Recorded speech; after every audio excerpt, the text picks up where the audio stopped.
आपण काल बघितलं होतं की आपल्या रोपावरती खूप बुरशी पडलेली होती आणि रोप जळायच्या मार्गावर होता. तर त्याच्यामुळे आपले राजू नाना गेले आणि हे 3 प्रकारचे औषध घेऊन आले. एकंदरीत त्यांचं म्हणणं आहे एक बुरशीनाशक आहे आणि दुसरं काय बोलले तुम्ही, पोषक आहे. आणि असे 3 टक्कर करून आता आपण रोपाला मारणार आहे. हा पंप पहिले धुवून घेतला कारण कधी कधी भरोसा राहत नाही, पोरं गोल मारून देते, हाय ते आणखी जास्त बसायचं. तर आपण हे आता मारणार आहे. तुम्ही पहा, असा पंप घेतला का चार्जिंगचा, 2 पंप ते 5-10 मिनिटातच मारून मोकळे होऊन जातात.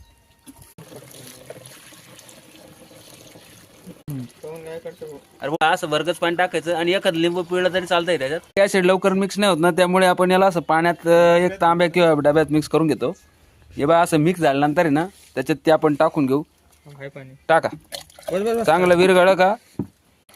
हे बघा आता हे पूर्णपणे मिक्स झालेलं आहे आणि ते यातल्या पंपात मिक्स झालं का म्हणजे टेन्शन राहत नाही. तर ते ना काय होतं, मिक्स नाही झालं का तळाला जाऊन बसतं.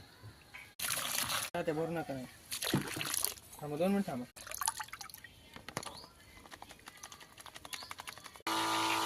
हा लय नको मुर्रे मोबाईल उडल का मध्ये बंद. हे मिक्स करायची नवीन पद्धती जी आपल्याला माहित नव्हती, या शेतकऱ्यांनी शिकवली आपल्याला. हे असं रोप आहे ते. आपण याला बुरशीनाशक अजून पोषक आणि बरंच मारलेलं आहे त्यांनी दिलं ते. बघू आता याचा काय रिझल्ट भेटतो आपल्याला. ते ज्याला आपल्याला मारायचं होतं ना, वरमे असे जबरदस्त होते लावलं तेव्हा, पण गंमत अशी झाली ना या पावसामुळे वरमे बी बसले, रोप बी बसले अर्ध.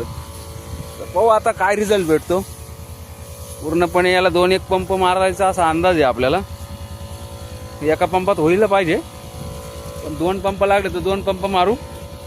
रोप तसं एवढं काही बसण्यासारखं दिसत नाही, थोडं ठीक आहे, पण कुठं कुठं ते बसतंय, खराब होतंय. मग हे पोषक ह्युमिकनी त्याला बऱ्यापैकी रिझल्ट भेटल. चला, धन्यवाद.